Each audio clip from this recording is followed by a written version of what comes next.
Ikutilah apa yang diturunkan kepadamu dari Tuhanmu, dan janganlah kamu ikuti selain Dia sebagai pemimpin. Sedikit sekali kamu mengambil pelajaran. Betapa banyak negeri yang telah kami binasakan, siksaan kami datang menimpa penduduknya pada malam hari, atau pada saat mereka beristirahat pada siang hari. Maka ketika siksaan kami datang menimpa mereka, keluhan mereka tidak lain hanya mengucap, sesungguhnya kami adalah orang-orang yang zalim.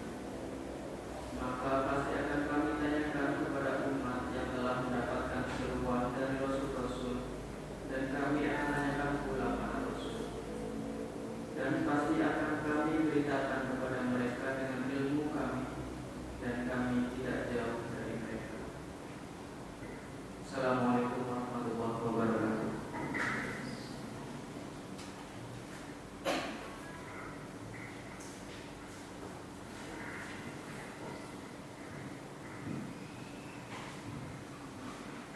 Ya, terima kasih buat saudara Bayu yang membaca ayat Al-Quran dan kemudian semoga menjadi keberkahan di acara kali ini.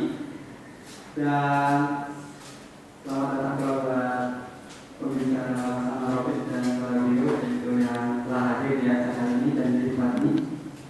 Dan untuk kemudian kita lebih masuk dan lebih mengenai di dalam acara ini, mungkin ada beberapa sedikit kalau di dalam peraturan bukan dalam peraturan ya, jadi agar kemudian teman-teman bisa menyimak apa sih yang kemudian teknik promosi ini seperti apa sih kayak gitu, terus bagaimana sih untuk NIDK ini. Kali ini teman-teman MC kayak gitu saya dan Mas Teddy ingin agar teman-teman selama ya 90 menit ini ya, 90 menit ini teman-teman silakan bisa apa yang bisa di silent atau kemudian bisa dimasukkan ke dalam ya ke kantor atau ke tas atau segala macamnya agar kemudian kita bisa fokus dalam acara ini. Dan untuk acara ini sendiri akan dipandu oleh seorang moderator. Ya, sudah pengalamannya sudah banyak ya, dan beliau juga sekarang menjabat sebagai koordinator RSO Ilmiah Pustaka dari 2014 dan itu. Dan gimana nih, apa kita langsung bacakan saja sedikitnya seperti ya. Wah, yang lain sudah penasaran dulu nih. Apa udah ada yang tahu nih? Udah ada yang sudah kenal sama udah ada yang sering. Kalau Mas Teddy kenal nggak? Sepertinya belum kenal dekat. Oh iya, belum kenal dekatnya juga. Kayaknya agak lupa kayak gimana gitu. Ya, jadi untuk acara kali ini akan dipandu oleh Bu. Ya, selain diisi oleh orang-orang hebat dan akan dipandu juga oleh orang hebat yang kemudian teman-teman merasa menjadi makin hebat pula gitu. Dan saya bacakan saja SCP-nya untuk kemudian moderator.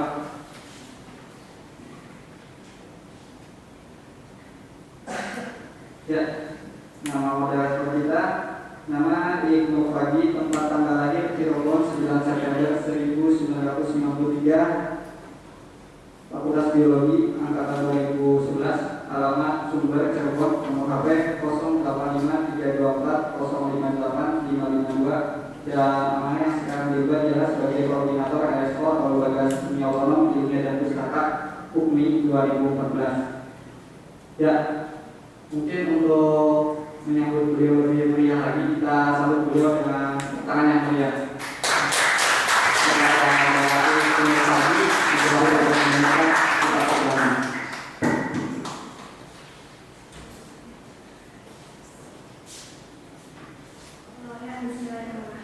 Assalamualaikum warahmatullahi wabarakatuh. Semangat banget teman-teman, apa kabar ini? Oke, kabarnya baik. Jauh sangatnya yang semangat ya. Ulang lagi. Assalamualaikum warahmatullahi wabarakatuh. Ya, baik. Alhamdulillahirrahmanirrahim. Nahmadu wa nasta'inuhu wa nastaghfiruh wa na'udzu billahi min syururi anfusina wa min sayyi'ati a'malina.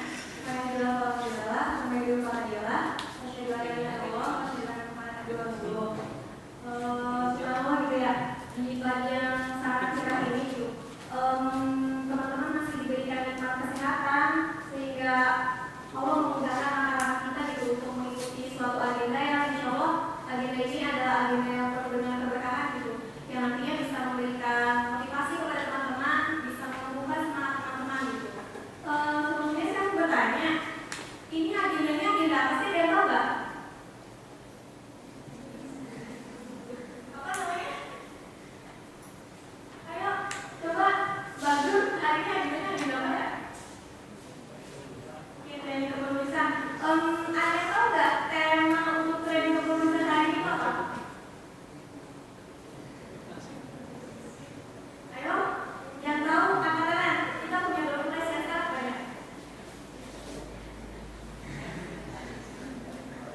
Ayo, ada yang tahu nggak temanya apa? Cica, tahu nggak Cica?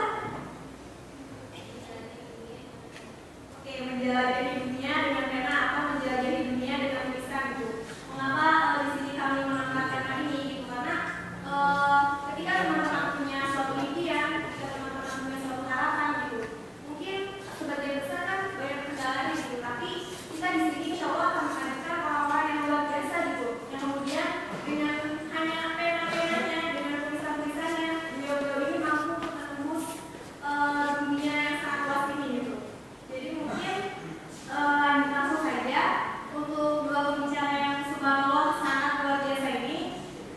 Untuk yang pertama, ini sebelumnya sama tanya dulu. Oke, yang pertama ini ada Anwar Rofi Bagi teman-teman yang ada di Fakultas Biologi, nama ini sudah sangat terkenal mungkin ya, karena beliau ini yang sangat terkenal di sini Nama lengkapnya adalah Anwar Rofi, biasa dipanggil Anwar, tapi kalau dosen-dosen itu manggilnya Rofi. Kemudian beliau ini Fakultas Biologi S1. Untuk tempat lahirnya itu di Klaten, 2 Desember 1993. Kemudian alamat rumahnya itu di Klaten dan untuk alamat kosannya itu di Semampir. Monggo yang berminat untuk mencatat nomor handphonenya pada bagi pengen SMS-an itu 085-7853-533-789. Untuk emailnya anwar_rofiq@yahoo.com dan untuk nomor hidupnya ini adalah Bismillah. Kemudian untuk riwayat pendidikannya, ini SD-nya di Undung Sari itu apa gimana? Kemudian SMP-nya di Cawas dan SMA-nya juga di Cawas, ini immersion class subhanallah bagus sekali. Kemudian untuk perguruan tinggi itu di Universitas Jenderal Sudirman, Fakultas Biologi angkatan 2011. Kemudian untuk penghargaan yang pernah diraihnya, di sini cuma tertulis 3, tapi saya yakin sebenarnya dia punya segudang penghargaan Cuma di sini cuma tulisnya 3.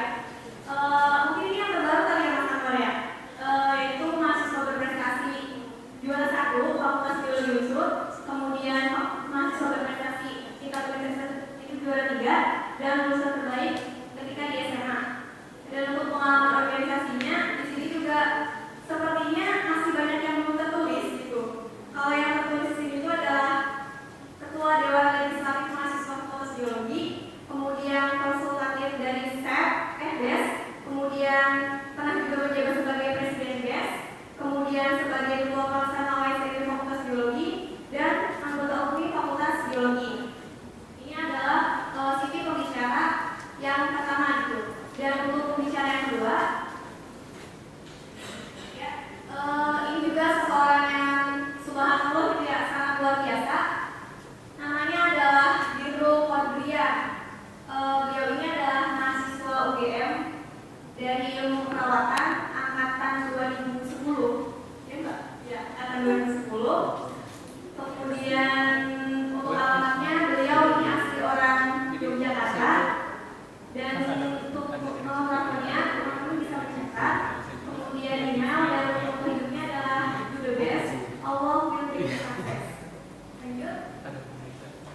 Dan ini adalah riwayat pendidikannya. SD-nya di Toa, kemudian SMP-nya di Jeris, SMA-nya di Batu, dan sekarang adalah mahasiswi di Fakultas Kedokteran jurusan Ilmu Keperawatan di UGM. Kemudian untuk penghargaannya, ini penghargaan selama beliau ada di perkuliahan. Subhanallah sangat banyak ya, semoga bisa menginspirasi dan nanti bisa memberikan tips-tipsnya kepada kita semua. Dan untuk amanahnya juga subhanallah juga banyak sekali. Dan mungkin kita penasaran gitu ya dengan dua pembicara kita yang subhanallah sangat luar biasa ini. Kita sambut saja dua pembicara kita ini dengan tepuk tangan yang sangat meriah.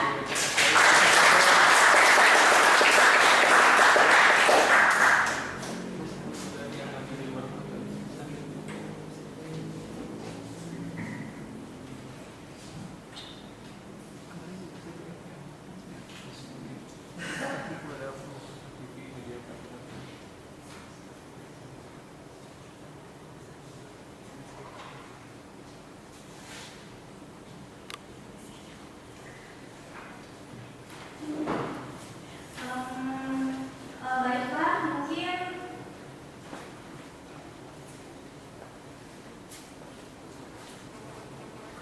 apa sih? Jadi untuk lebih mengetahui tentang bagaimana tips-tips penulisan gitu, bahkan mungkin teman-teman juga di sini ada yang sudah sangat ingin menulis gitu.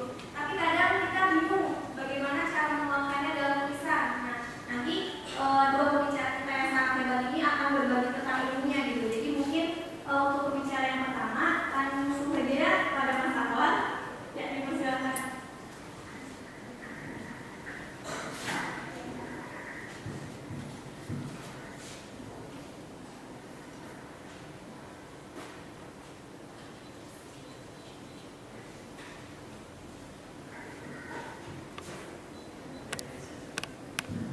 Ya, selamat pagi. Assalamualaikum warahmatullahi wabarakatuh.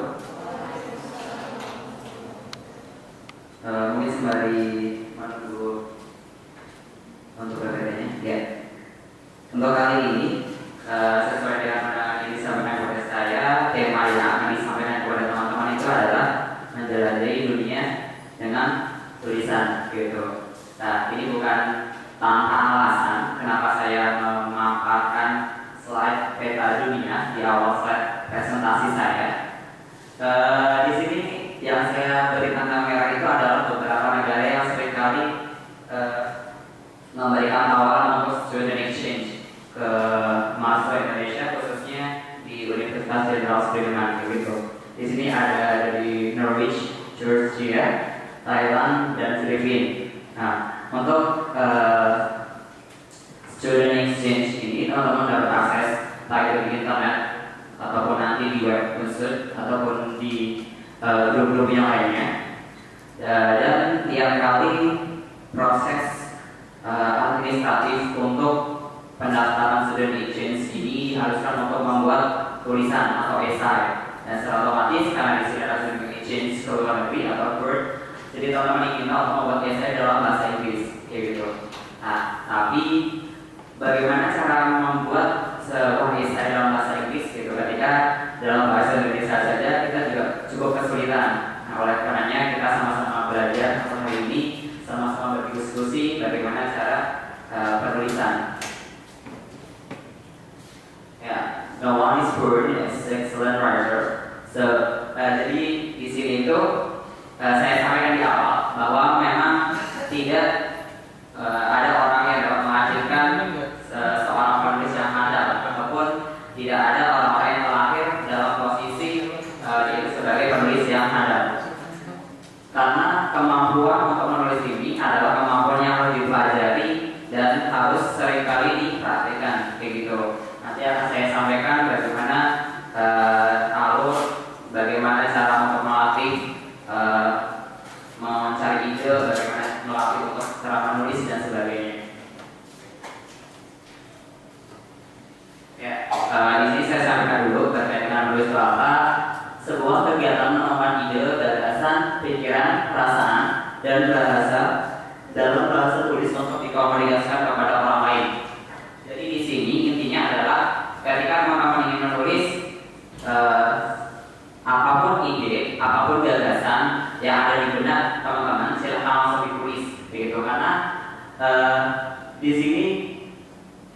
pengertian dari menulis itu sendiri seperti itu, kayak gitu. Dan harapannya tulisan itu dapat dikomunikasikan kepada orang lain. Di sini komunikasi memang tidak hanya terbatas dalam komunikasi oral, tapi juga komunikasi secara tulisan. Nah, untuk dapat dikomunikasikan kepada orang lain, secara otomatis tulisan teman-teman itu harus dapat dipahami oleh orang lain, tidak hanya terbatas pada pemahaman diri kita pribadi. Menulis itu merupakan ekspresi diri, namun masih banyak orang yang menganggap bahwa menulis itu sulit. Nah, padahal di sini menulis itu adalah ekspresi diri. Ketika teman-teman ekspresi merasakan senang, ketika teman-teman itu merasakan sedih, ketika teman-teman itu sedang mungkin merasa ketakutan ataupun yang lainnya, itu bahkan dapat teman-teman gunakan sebagai ide untuk menulis, gitu. Karena tidak ada batasan menulis itu harus dalam konteks yang ilmiah, menulis itu harus dalam konteks ilmiah populer ataupun yang lainnya. Tidak ada batasan untuk pengembangan ide-ide yang ada di diri kalian. Nah, di sini memang masih banyak orang yang menganggap bahwa menulis itu sulit. Mungkin hal ini masih dirasakan oleh orang-orang ketika kebanyakan orang tersebut itu tidak tahu pasti sebenarnya menulis itu apa sih manfaatnya buat kita. Terus kenapa kita harus menulis, kan seperti itu. Oleh karenanya mungkin pertanyaan pertama yang muncul adalah next mas, apa manfaatnya menulis bagi saya atau bagiku? Nah, di sini ada beberapa manfaat. Yang pertama, sebagai media untuk berbagi ilmu, wawasan, penyampaian gagasan, pikiran sendiri maupun kajian literatur. Jadi mungkin poin pertama ini yang banyak berhubungan dengan teman-teman sebagai mahasiswa gitu ya. Jadi menulis untuk berbagi ilmu.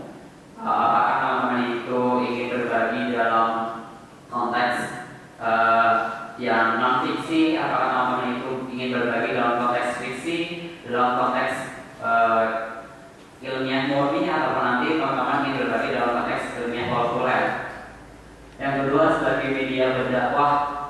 Nah, jadi tidak ada batasan untuk jenis-jenis penulisan. Teman-teman yang memanfaatkan sebagai media berdakwah, khususnya mungkin teman-teman yang bergerak dalam keorganisasian keagamaan gitu ya. Jadi dapat dimanfaatkan dengan baik apakah nanti disampaikan dalam tulisan dalam artian tulisan hard copy ataupun nanti disampaikan dalam bentuk tulisan dalam blog-blog ataupun media sosial yang lainnya. Yang ketiga ada menghibur diri sendiri. Jadi menulis tadi sampaikan ya di awal bahwa merupakan ekspresi diri gitu. Jadi ketika teman-teman sedang melakukan suatu hal, silakan dapat dituangkan dalam sebuah tulisan.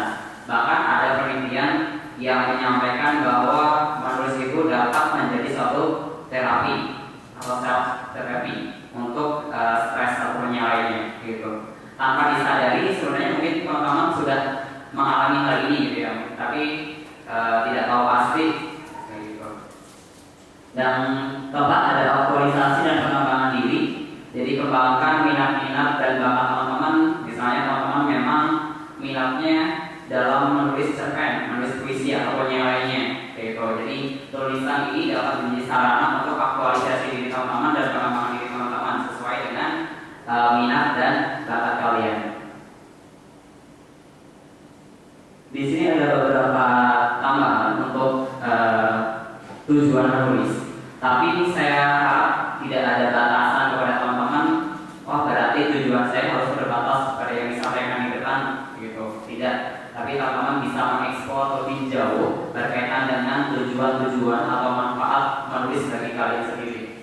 Yang pertama adalah tool for self-expression, seperti yang di depan tadi sebagai ekspresi diri, gitu.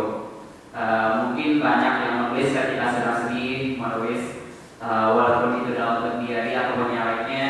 Katakan nanti ketika teman-teman sedang merasa bosan, hanya sekedar mengambil pena, menulis sesuatu. Yang kedua untuk understanding, jadi memahami suatu materi ataupun suatu ilmu itu dapat dilakukan dengan cara menulis. Mungkin hal ini juga telah dilaksanakan atau diperhatikan oleh beberapa mahasiswa, khususnya mahasiswa-mahasiswa yang memang rajin gitu ya. Jadi ketika dia membaca buku, nanti di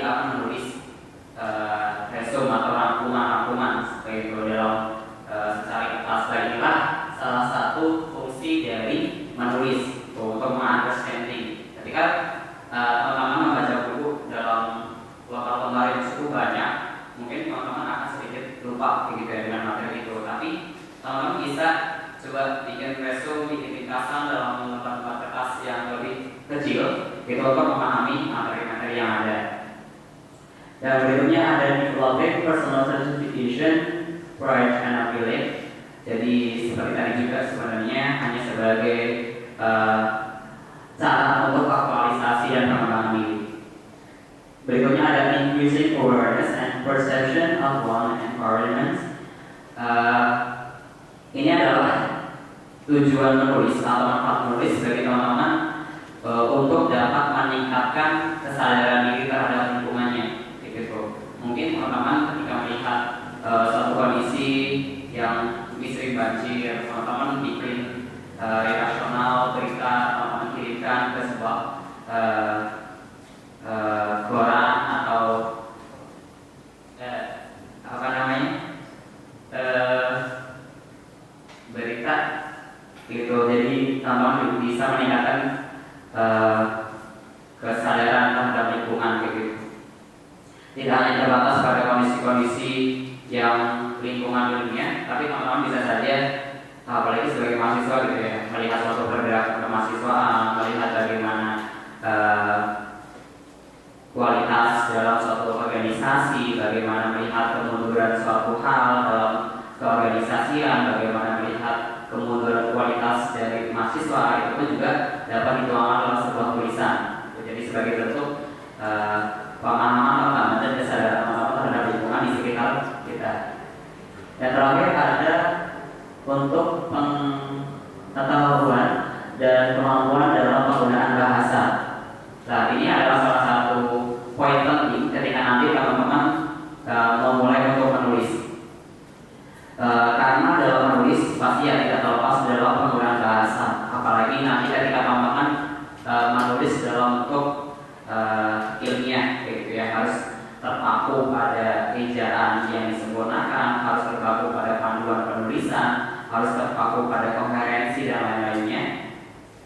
Ini adalah kemampuan dalam penggunaan bahasa, tetapi memang tidak terbatas pada sisi itu. Teman-teman bisa kembangkan kemampuan bahasa ini, mungkin penggunaan bahasa dalam cerpen, penggunaan bahasa dalam esai, penggunaan bahasa dalam novel itu berbeda-beda, begitu. Oleh karenanya di sini bisa ditingkatkan dan pahami betul tujuan teman-teman menulis itu untuk apa, gitu. Karena ketika teman-teman sudah paham tujuan saya menulis itu untuk apa sih, nanti sasarannya kemana sih, nah dari itu jadi sebuah benih atau bibit sebagai pengembangan motivasi teman-teman, sehingga ketika nanti menulis tidak ada kebuntuan dalam menulis, kayak gitu. Next. Menulis merupakan keterampilan yang membutuhkan belajar dan berlatih. Inilah kenapa di awal judul saya sampaikan adalah No one is born as excellent writer. Jadi tidak ada yang terlahir sebagai penulis handal, tidak ada yang melahirkan seseorang sebagai penulis handal, tapi memang butuh belajar dan berlatih. Dan ini adalah poin-poin penting di mana ketika teman-teman itu ingin terus menulis dan tidak menemui hambatan-hambatan atau kendala ketika menulis satu lembar, teman-teman sudah butuh mau menunjukin apa nih untuk berikutnya seperti itu. Jadi harus ada praktis, harus sering berlatih dan sering belajar, kayak gitu. Untuk menulis ada beberapa poin di sini, ada kemampuan berbahasa, kemampuan mengaji, dan kemampuan perwajahan. Kemampuan berbahasa mungkin tadi setelah saya sampaikan di awal ya, bagaimana cara penggunaan bahasa, mungkin bahasa Indonesia, bagaimana cara penggunaan bahasa Inggris, ataupun penggunaan bahasa yang lainnya. Nah, di dalam bahasa-bahasa ini kan ada aturan-aturan tertentu. Misalnya bahasa Indonesia ya berarti harus ada ejaan yang disempurnakan bagaimana. Itu nanti menyangkut pada penyajian berkaitan dengan tanda bacanya yang benar, bagaimana cara pemilihan topik dan penjabarannya bagaimana. Terus kalau misalnya bahasa Inggris berarti harus ada patternnya, harus ada grammarnya bagaimana. Begitulah dengan perwajahan itu lebih berkaitan dengan pengembangan topik yang kalian pilih. Ketika teman-teman sudah memilih topik, bagaimana harus mengembangkannya. Suatu tulisan karena tadi harapannya dapat komunikasi kepada orang lain, berarti harus dipahami oleh orang lain. Nah, untuk dapat mudah dipahami oleh orang lain, suatu tulisan itu harus ada koherensi dan keselarasan gitu. Apakah nanti kalimat yang pertama itu nyambung dengan kalimat yang kedua atau nyambung dengan paragraf berikutnya? Inilah poin-poin di mana teman-teman harus berlatih. Ketika teman-teman kurang berlatih, ya nanti menyambungkan kalimat saja susah gitu. Jadi untuk dapat membuat tulisan yang koheren, yang padu itu harus banyak berlatih. Di sini ada beberapa jenis-jenis tulisan, bisa bentuk cerita, narasi, deskripsi, paparan, eksposisi, argumentasi. Tapi mungkin pembagian umum yang kita kenal itu adalah pembagian faktawi dan khayali. Faktawi terbagi menjadi tulisan ilmiah ataupun ilmiah populer. Untuk khayali misalnya seperti cerpen, novel, cerbung, dan lain-lainnya. Dan di sini ada tulisan ilmiah populer. Kalau misalnya ilmiah populer itu lebih ilmiah yang cakupannya lebih luas, kayak misalnya kayak koran-koran ataupun majalah-majalah yang mengarah pada ilmiah, misalnya manfaat buah apa sebagai apa dalam bidang kesehatan, itu adalah ilmiah populer. Tapi kalau ilmiah murni itu lebih ke sejenis skripsi, artikel ilmiah, karya tulis ilmiah dan lainnya. Untuk khayali cerpen, novel. Jadi harapannya di sini adalah mindset teman-teman jangan hanya terpaku pada karya ilmiah saja, gitu ya. Mungkin karena di sini disampaikan dalam penulisan, apalagi pembicaraan yang kedua itu mungkin tadi adalah hasil berprestasi juga, gitu kan. Mindset teman-teman mungkin karya ilmiah, gitu ya. Tapi jangan termindset ke situ, karena di sini ada berbagai bentuk tulisan yang dapat kalian explore. Nah, terus ketika ada semangat tapi belum ada ide, terus harus bagaimana? Gitu. Nah, kekuatan motivasi merupakan hal penting dalam menggali ide. Oleh karenanya, tadi saya sampaikan kenapa harus pahami betul tujuan menulis itu apa. Ketika tujuan menulis itu sudah paham, sasarannya mau kemana, insya Allah motivasi teman-teman itu akan muncul. Nah, ketika motivasi itu telah muncul, telah berkembang, ide akan datang. Begitu, dan ide pun di sini merupakan hal yang datang tanpa dikira-kira. Ketika teman-teman jalan-jalan, ketika teman-teman hanya berbincang dengan teman-teman, ketika teman-teman berbincang dengan dosen-dosen, itu akan muncul suatu permasalahan kecil yang sekiranya dapat teman-teman manfaatkan sebagai ide awal untuk menulis, gitu. Ketika teman-teman melihat kondisi hubungan seperti ini, oh bisa nggak ya kira-kira saya menulis tentang ini? Oh bisa nggak ya kira-kira hal tersebut saya jadikan sebuah ide? Bisa nggak ya hal tersebut kita tingkatkan untuk dapat lebih bermanfaat? Nah, seperti itu. Nah, untuk mencari ide itu sebenarnya adalah suatu proses yang kalau saya analogikan adalah meng-capture suatu peristiwa, gitu. Ketika teman-teman datang ke suatu tempat, melihat keadaan di situ, teman-teman capture, teman-teman lihat, oh di situ ada ini, oh di situ ada ini. Misalnya di sini aja, kita meng-capture tentang perjalanan di sampingnya ada pepohonan. Mungkin kalau dari segi ilmiah, mungkin oh tumbuhan tersebut bisa seberapa besar sih menyerap karbon yang di lingkungan supaya tidak terjadi global warming, gitu ya. Kalau dari segi cerpen ataupun novel, mungkin teman-teman bikin suatu kisah tentang perjalanan seorang tukang apa itu kelihatan, gitu.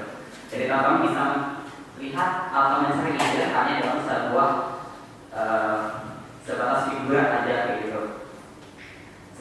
Saat di sekolah dasar saya pernah diajarkan di acara pramuka, saya diminta untuk mengambil satu kotak korek api yang hanya seruntuhannya saja, itu kan berlubang ya, berlubang kotakan seperti itu. Kita lihat sebatas lubang itu, kita capture dan ceritakan apa yang ada di dalam lubang itu. Teman-teman tidak boleh menceritakan hal-hal yang di luar itu. Nah, dalam suatu kotak kecil saja itu teman-teman bisa menjabarkan banyak, begitu. Karenanya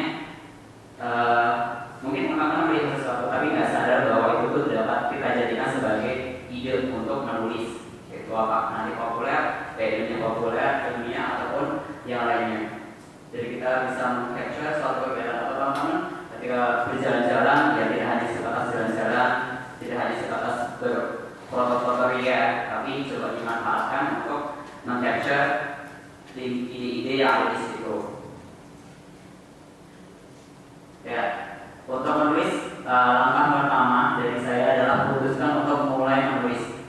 Ketika teman-teman hanya berbicara, saya ingin menulis, tapi tidak pernah ada action, tidak ada kemauan untuk mulai menulis, ya suatu hal yang mustahil untuk dapat menulis. Ketika teman-teman sudah berniat, saya ingin menulis, tapi teman-teman tidak melaksanakan, tidak melakukan itu, ya jadi percuma saja, begitu tidak ada gerakan untuk mulai menulis. Nah, di sini putuskan untuk mulai menulis atau nanti fiksi atau non fiksi, karena tidak ada batasan seperti yang saya sampaikan di awal. Jadi ketika sudah ada niatan, laksanakan, karena itu penting. Karena penting untuk berlatih, penting untuk belajar memulai untuk menulis. Biasanya kebanyakan mahasiswa itu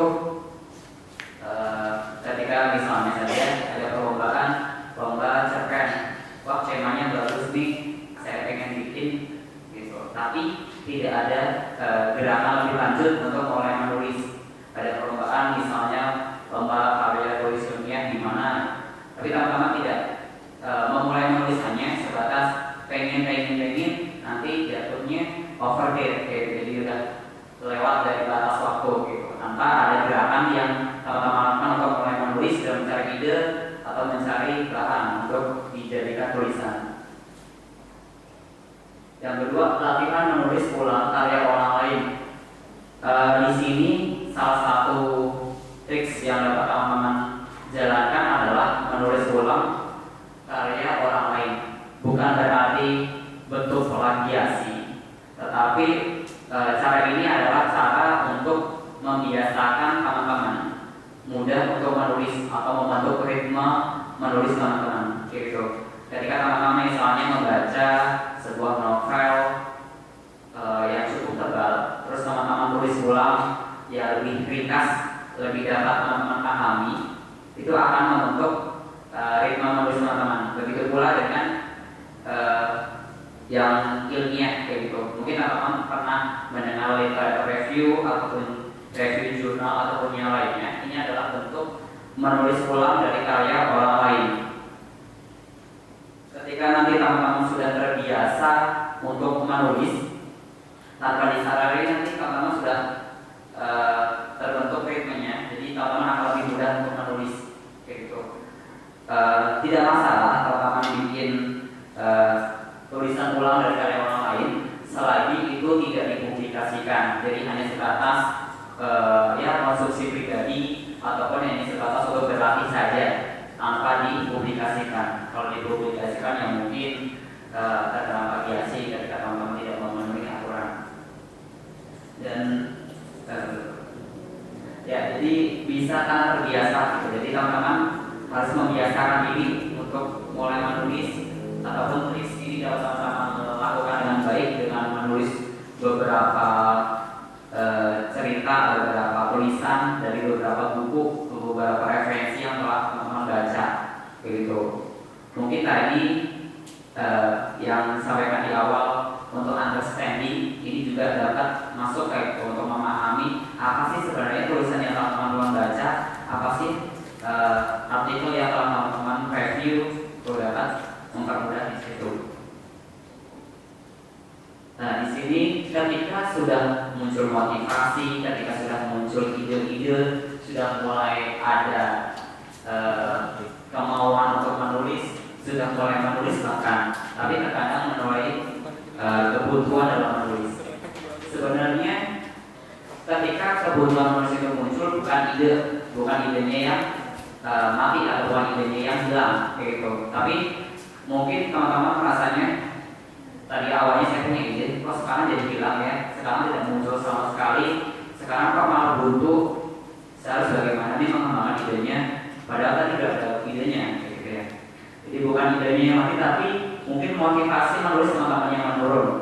Jadi alurnya adalah ketika tujuan itu sudah dipahami, motivasi akan muncul dan kemauan dan ide itu akan muncul. Tetapi ketika di sini kemudian kebutuhan, yang kemungkinan adalah motivasi teman-teman sendiri mulai menurun.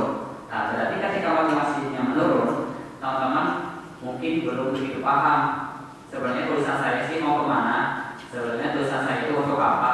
Nah, itulah yang harus dipahami lagi karena itu dasarnya.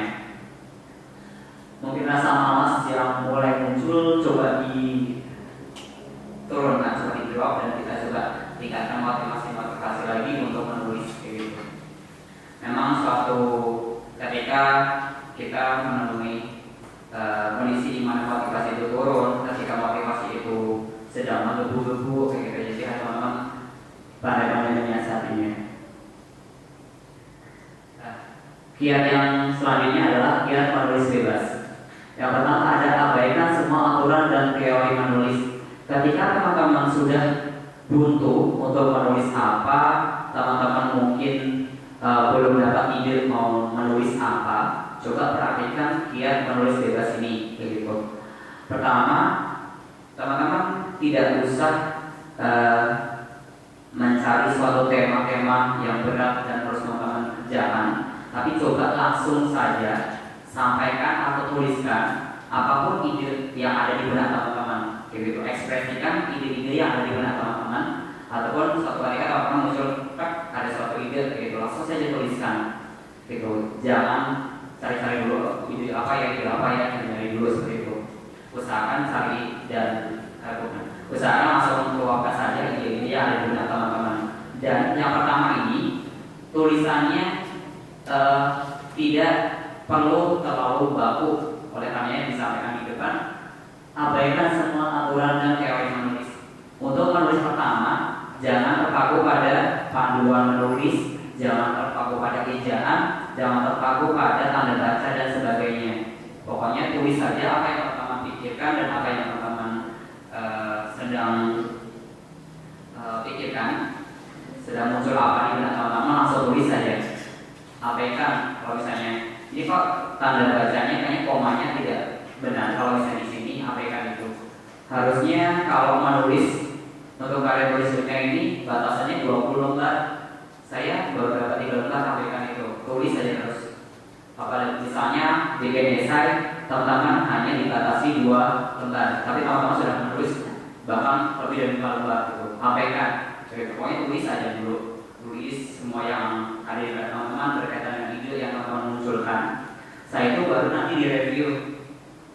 Teman-teman mungkin ketika sudah penat, coba cari refreshing sebentar untuk refresh pikiran dan refresh mata kita gitu ya. Tapi kalau misalnya menulis dalam waktu 3 jam secara berturunan itu kan mungkin cukup penat juga gitu ya. Jadi harus cari refreshing dulu. Nah, setelah teman-teman sudah mulai refresh kembali, sudah mulai siap kembali, coba direview tulisannya tadi gitu. Yang nggak masalah ketika teman-teman malah ketawa sendiri menulis tulisan, kok tulisan saya seperti ini banget gitu ya, kok nggak benar banget gitu, nggak masalah. Nanti di situ baru teman-teman mulai untuk panduannya batasannya 3 lembar. Teman-teman juga kurangi. Panduannya 20 lembar. Saya baru dapat 17 lembar. Gitu. Terus bagaimana ya? Nah, untuk di poin kedua ini justru teman-teman akan mendapat nilai lebih. Ketika teman-teman membaca ulang tulisan yang sudah teman-teman tulis di awal tadi, itu terkadang akan muncul bagian-bagian yang sebenarnya itu bisa dipecah menjadi paragraf-paragraf baru, menjadi ide-ide baru, menjadi ide-ide pokok baru. Jadi akan lebih bermanfaat bagi teman-teman. Jadi akan muncul ide-ide baru. Paragraf ini sebenarnya bisa dipecah menjadi beberapa pokok pikiran, gitu. Bisa dipecah menjadi beberapa ide lain untuk jadi tulisan-tulisan baru. Nah, di poin kedua inilah yang dapat teman-teman manfaatkan.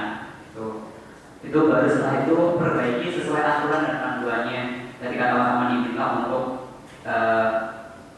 menulis karya tulis ilmiah misalnya, itu kan harus baku dan memang cenderung kaku. Kalau misalnya karya tulis ilmiah itu harus pola kalimatnya harus benar, harus subjek predikat dan seterusnya, harus tanda bacanya itu benar, harus koheren antara paragraf yang satu dan selanjutnya, harus nyambung antara kalimat satu dan seterusnya. Nah, itulah baru nanti teman-teman perbaiki poin yang ketiga ini. Ya mungkin dari keefektifan atau efisiensi waktu, mungkin ini membutuhkan waktu yang lebih. Tapi kalau dari segi kemanfaatan, mungkin akan memberikan manfaat yang lebih buat teman-teman, karena teman-teman bisa memperbaiki tulisan teman-teman sendiri, bisa mengembangkan pikiran atau pokok-pokok pikiran yang telah kalian tulis. Ya, terus kalau misalnya teman-teman memang butuh review dari teman-teman yang lain, silakan dimanfaatkan teman-temannya. Gitu misalnya saudara Badru nih misalnya lagi bikin cerpen tentang apa, terus coba dong Penny baca cerpen saya, sudah bagus atau kurangnya di mana ya, gitu, untuk perbaikan tulisan teman-teman. Untuk menulis di beberapa referensi itu disampaikan bahwa fitrah kerja otak itu sebenarnya adalah otak kanan terlebih dahulu yang bekerja sebelum otak kiri. Otak kanan itu lebih ke spontanitas, penuh kebebasan dan tentang keaturan, sedangkan otak kiri itu sistematis, runut, penuh pertimbangan. Ada beberapa referensi yang menyampaikan bahwa memang sudah program dari Allah gitu ya, bahwa dalam suatu keadaan manusia itu lebih menggunakan otak kanan terlebih dahulu, jadi lebih suka spontanitas, melakukan hal dulu, nanti baru dipikirkan, oh harusnya bagaimana ya, harusnya saya bertindak seperti apa, nanti akibatnya bagaimana, itu di akhir. Tapi spontanitas dulu tulis, spontanitas dulu kan satu hal.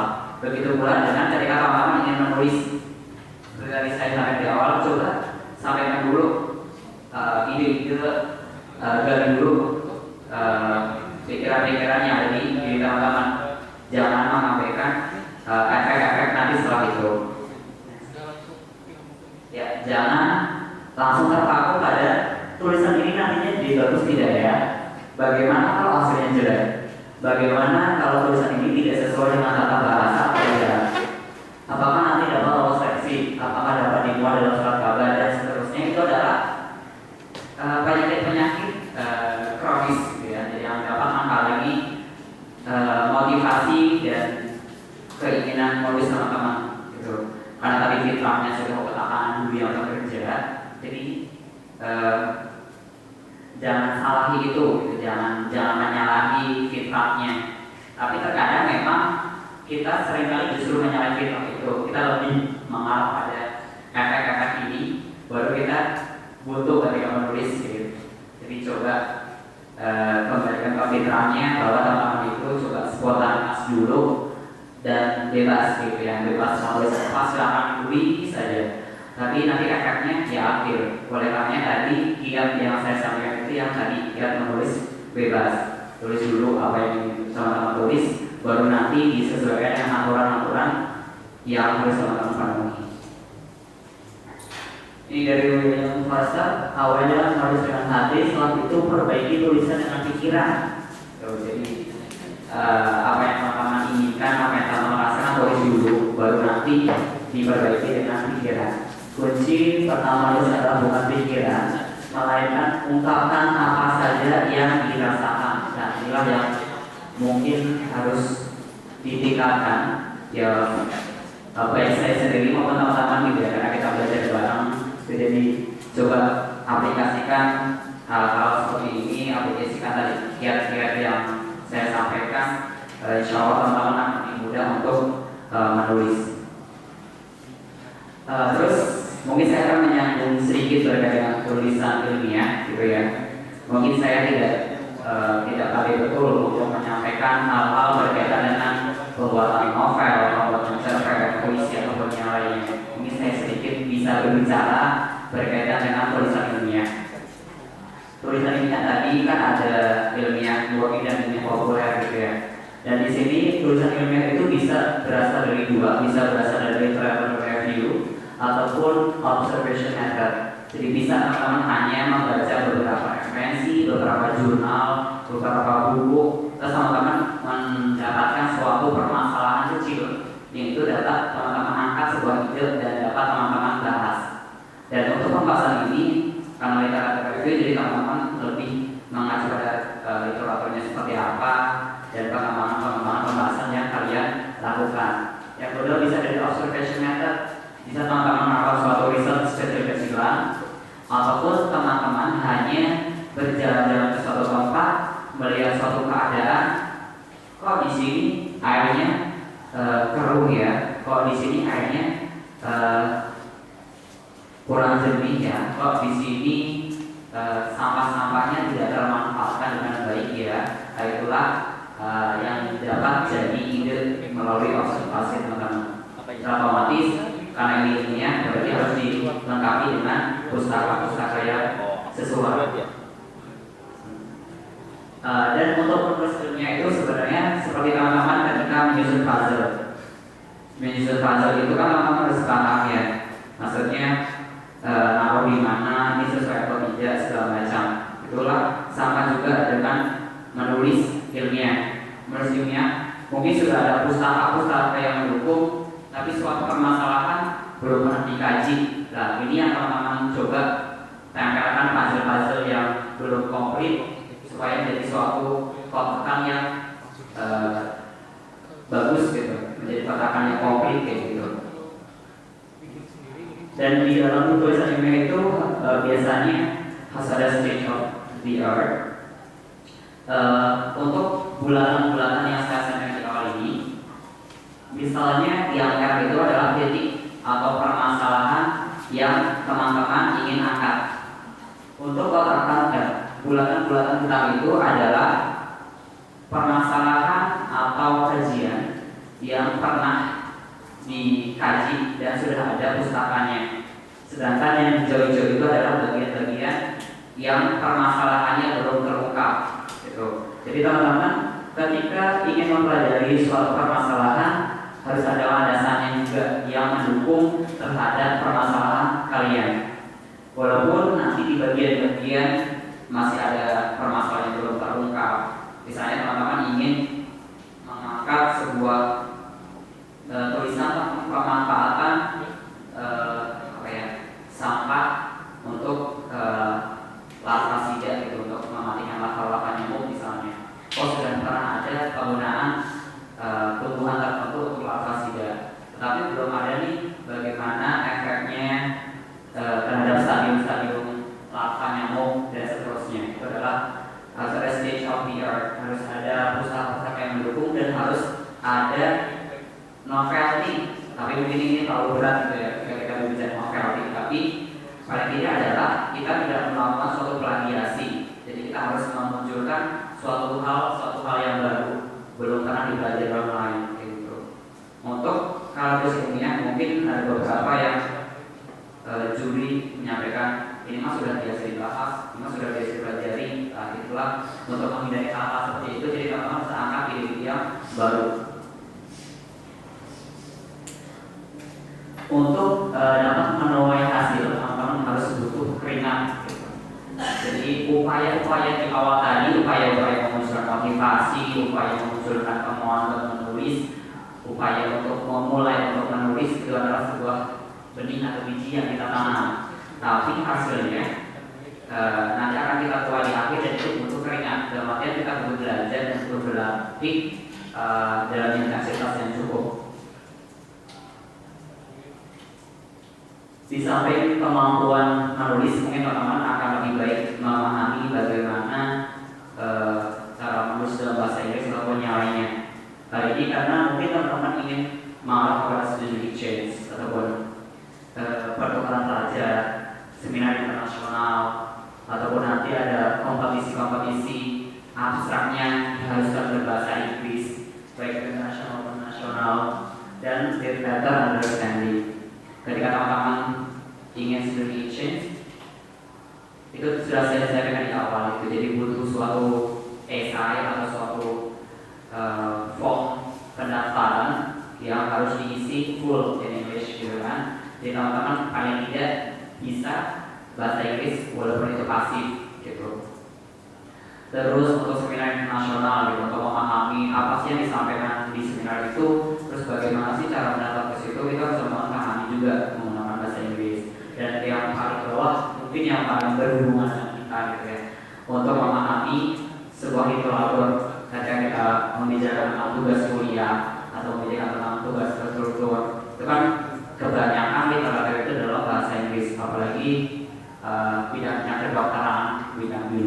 banyak sekali literatur dalam bahasa Inggris gitu. Jadi dapat memanfaatkan. Setelah itu baru tuai hasilnya teman-teman tanam tadi di awal gitu. Apakah nanti teman-teman ingin melakukan suatu ingin mengikuti suatu perlombaan cerpen, perlombaan karya tulis ilmiah ataupun yang lainnya, baru dari tuai di situ. Walaupun ya kita sadari tidak semua kerja kita itu akan selalu berhasil, tapi bagi kita memang sudah berusaha gitu ya. Baik teman-teman nanti akan bekerja dalam kelompok ataupun bagi teman-teman bekerja secara individu gitu, tuai hasilnya di situ. Kalau teman saya bilang telah semua obat-obatnya sampai titik teman-teman sembuh, dalam artian tuai walaupun teman-teman itu gagal dalam ikut kompetisi, itu kan sebuah obat-obatnya gitu. Tapi suatu hari nanti teman-teman pasti akan menuai sehat dari obat itu, gitu. Menuai hasil yang teman-teman inginkan. Nah, ini adalah jalur saya di kiprah penulisan. Jadi setelah mengirimkan beberapa tulisan-tulisan yang mungkin baru 2 ini yang memberikan saya kesempatan untuk presentasi langsung. Yang pertama itu di Brawijaya, terus yang kedua itu di Jambi gitu. Nah, itulah ujung dan hasil yang dapat kita tuai gitu dengan menulis seperti itu. Mungkin sih hanya bukan menjadi suatu hal yang kita cari gitu, tapi adalah pengalaman untuk perjalanan bertemu dengan teman-teman yang hebat di sana dan bagaimana cara meningkatkan tulisan kita. Ya. Terus bagaimana cara memperoleh informasi untuk kompetisi-kompetisi gitu. Mungkin sebenarnya hal ini tidak perlu saya sampaikan gitu ya, teman-teman jauh lebih paham daripada saya bagaimana sih cara mencari informasi suatu kompetisi gitu. Jadi mungkin teman-teman dapat manfaatkan di grup-grup Facebook atau sosial media yang lainnya. Misalnya ada infolomba.com, itu ada lomba-lomba yang kategori ilmiah, ada lomba-lomba yang kategori cerpen, puisi ataupun yang lainnya. Jadi silakan dicari sendiri.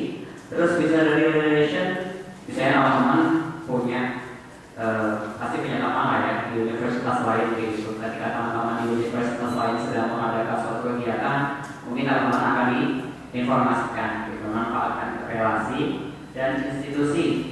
Misalnya institusi UNSUD, seringkali UNSUD sebenarnya menempel informasi di administrasi pusat gitu ya, tapi mungkin intensitas kita sebagai mahasiswa kurang ketika kita harus ke administrasi pusat, kita hanya berputar pada fakultas saja. Tapi sebenarnya di fakultas pun sudah ada informasi-informasi yang dapat teman-teman akses, misalnya di depan topik itu kan terkadang disampaikan perlombaan-perlombaan ataupun yang lainnya gitu. Ya, ini ada beberapa karya tulis saya yang telah saya kirimkan. Ya. Oke, saya cukupkan dari saya. Terima kasih. Selamat siang. Assalamualaikum warahmatullahi wabarakatuh.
Assalamualaikum warahmatullahi wabarakatuh.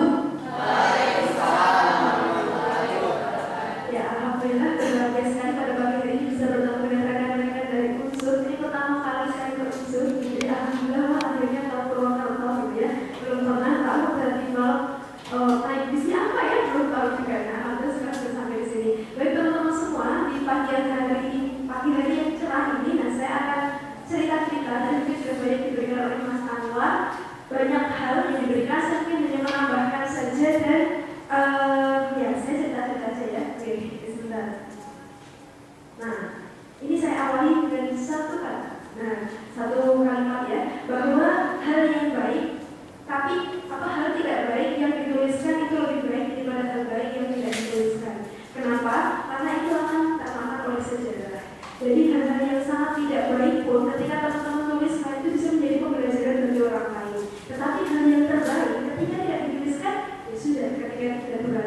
hampir semester 3. Dan waktu itu pun karena terpepet.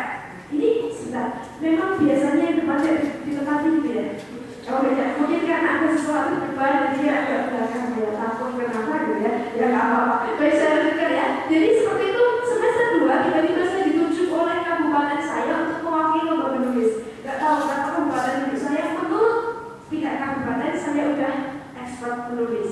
Kan dari UGM, aku juga nggak gitu, pasti udah bisa kami yakin lah mbaknya mau mengharumkan nama kabupaten di tingkat provinsi. Innalillahi wa inna ilaihi raji'un. Saya betul gitu.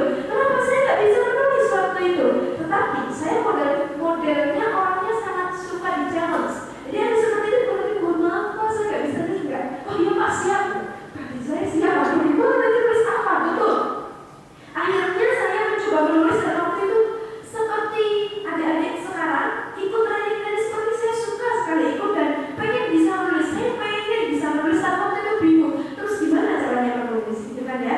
Betul. Nah, sama juga dengan Mas Anwar tadi. Dulu saya dibilang juga, deh kamu itu gampang, jalan-jalan itu bisa nemu ide. Saya ini buat jalan-jalan, sampai uangnya habis banyak gak nemu ide. Iya nggak? Saya pernah mencoba dulu pas awal. Astagfirullah, ini bener apa nggak sih teorinya? Hampir saya ikut semua training kepenulisan dan hampir semua pembicara mengatakan begitu. Saya akhirnya berarti saya simpulkan cara itu benar. Ya, dan saya mencoba. Nah, ya akhirnya ya dapat jajan aja, nggak jadi dapat ide. Akhirnya pulang, belum dapat ide apa-apa. Itu pertama kali saya lakukan. Akhirnya kembali ke cerita tadi, saya akhirnya waktu itu terus ya karena sudah terlanjur menerima tantangan itu, akhirnya saya mencoba menulis sebisanya. Akhirnya betul menulis, saya perwakilan yang perempuan dari kabupaten saya tanpa seleksi.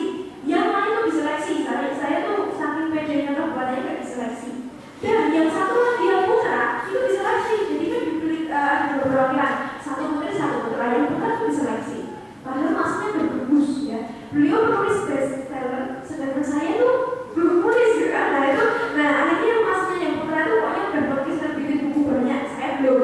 Nah tiba-tiba lomba bergerak di tingkat provinsi. Nah akan presentasi karya tulisnya itu pertama kali saya di kuliah itu betul. Akhirnya mau presentasi, tolong makalah dikumpulkan. Saya mengumpulkan biasa kan. Wah saya bingung saya kok belum saya kasih judul gitu kan. Duh apa ya judulnya? Betul saya bingung. Wah ini judulnya apa? Katanya kalau judul itu harus keren. Kalau kalian di sini kan harus keren. Pokoknya penulis itu judulnya tuh kalau nggak keren ya misterius gitu. Jadi orang baca judul itu jadi tertarik isinya apa.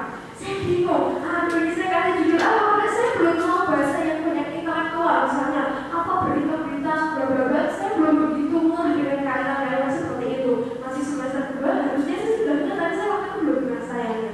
Nah akhirnya karena saya mencoba ya udah saya kasih judul seadanya gitu. Dan akhirnya karena saya saking bingung dan terpentok, saya tanyakan ke teman saya Pak Prabowo dari kabupaten yang sama yang Mas Merari. Mas ini judulnya bagusnya apa? Saya punya alternatif judul ini. Menurut judulnya yang bagus mana ya? Oh yang ini aja. Oh ya. Dan langsung saya tulis judulnya, kumpulkan. Malamnya habis maghrib langsung presentasi dan saya dengan medianya presentasi. Tibalah saat kalian jawab apa yang ditanyakan oleh jurinya pertama kali. Itu menusuk kalau gini, Mbak, mohon maaf ini judul sama isi kok gak sinkron. Bisa ya? Soalnya pasti gak baca isinya haknya, saya langsung setuju aja kan? Jelas gak sinkron. Dan pikir saya udah selesai pemberitaan saya. Ternyata belum. Nah betul, setelah itu langsung tibalah yang datanya dibaca. Loh, Mbak itu ada catatan perut kok begini loh, belum pernah belajar ya Pak? Oh ya belum Pak, belum pernah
ya kan? Di organisasi suruh bikin proposal, nulis lagi. Mau lulus dari kuliah disuruh bikin skripsi, nulis lagi ya. Jadi hidup ini penuh dengan tulisan buat teman-teman dari mahasiswa.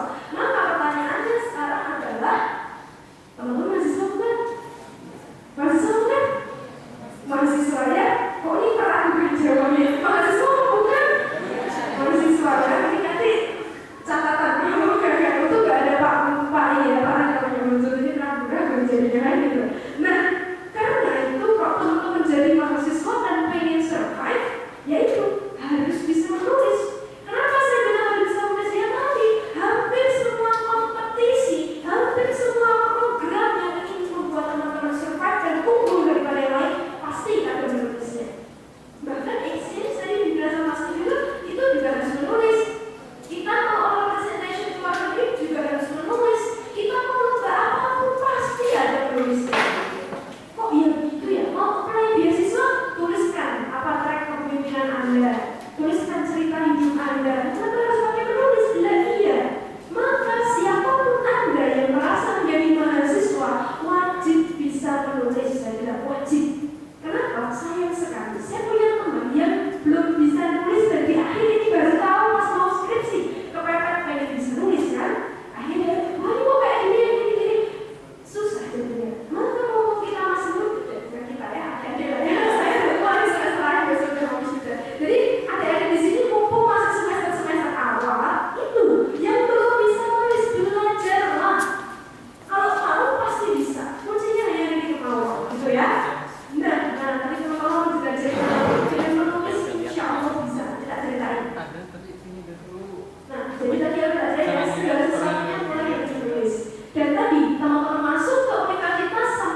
220 juta penduduknya, tersebar di 13.000 pulau, masih luas wilayah yang belum terjamah. Masyarakatnya majemuk, terdiri dari ratusan suku bangsa dengan bahasa dan agama beraneka. Itu semua merupakan modal berharga untuk membangun bangsa yang besar. Ini Indonesia sekarang. Rayuan pulau kelapa berubah rencana. Alam seakan berubah. Bumi berguncang hebat. Laut memuntahkan tsunami dahsyat. Hujan mengucur deras, membawa banjir dan longsor. Kemiskinan dan kelaparan masih berjalan. Dengan kita kunjung hati berapa bulan-bulan berdampak akibat ekonomi yang merosot. Negeri sedikit saling mengejar. Generasi muda terancam narkoba, perjudian, dan kriminalitas merajalela di pelosok kota dan desa. Kalangan birokrasi dan pejabat tinggi pun terjerat korupsi. Warga berbagai daerah terjebak konflik daerah. Mata gelap, pikiran gelap, hati pun menjadi gelap. Lebih baik menyerahkan diri daripada menutup kegelapan. Lebih jangan menggenggam obor daripada menyalahkan keadaan. Agar cahayanya menerangi hati semua warga bangsa. Agar hatinya menyelimuti rakyat jelata yang kedinginan dan ketakutan. Siapa tangan menyalakan diri, menggenggam obor, menebar cahaya. Mereka yang bergegas ke lokasi bencana, mengevakuasi korban, merawat pengungsi, menangani daun dan janda. Siapakah tangan yang menyelamatkan generasi muda, mencegah tawuran, memerangi narkoba?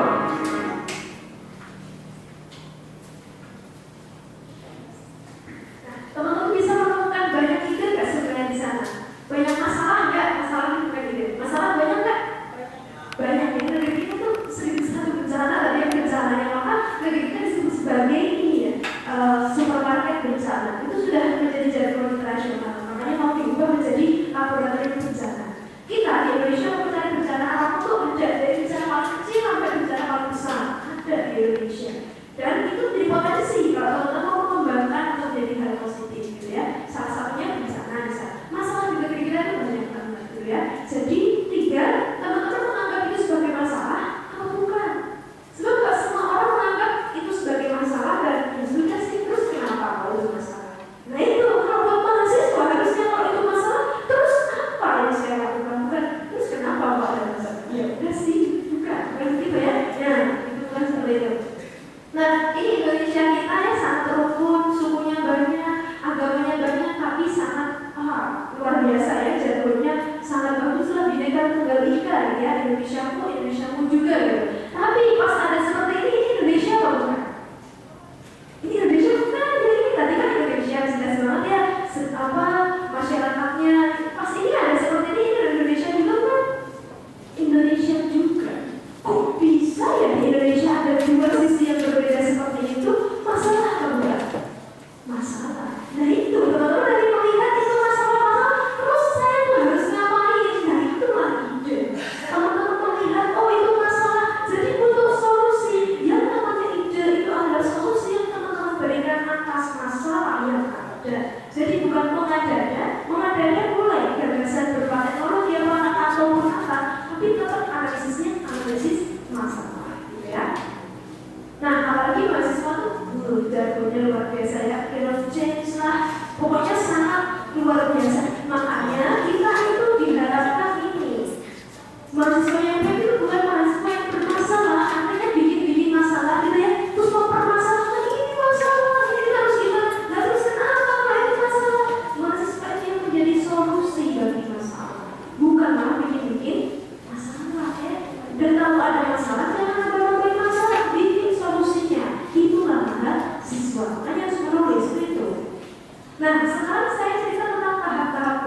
tadi kan diceritakan oleh Mas Anwar, ini saya persingkat sebenarnya panjang ya. Nah, tadi kan ada udah tahu nih ada masalah.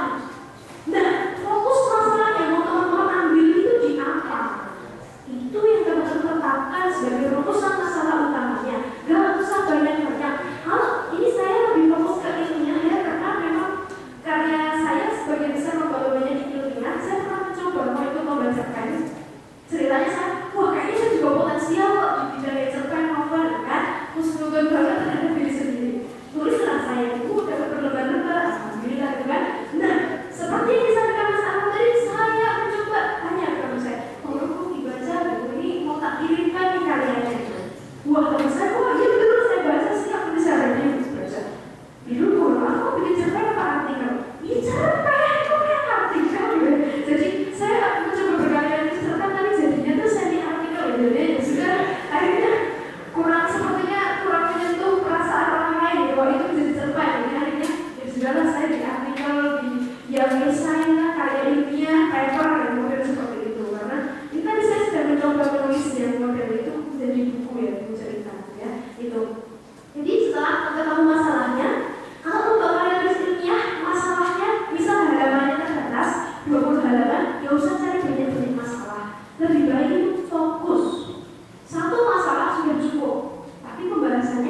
ya. Jadi ada berita sekarang misalnya Jokowi dan Prabowo itu ada ide bagus di sana ya.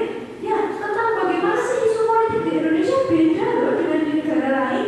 Kita itu ada misalnya ide teman-teman akan misalnya. Kok di kita bawa-bawa sara ya?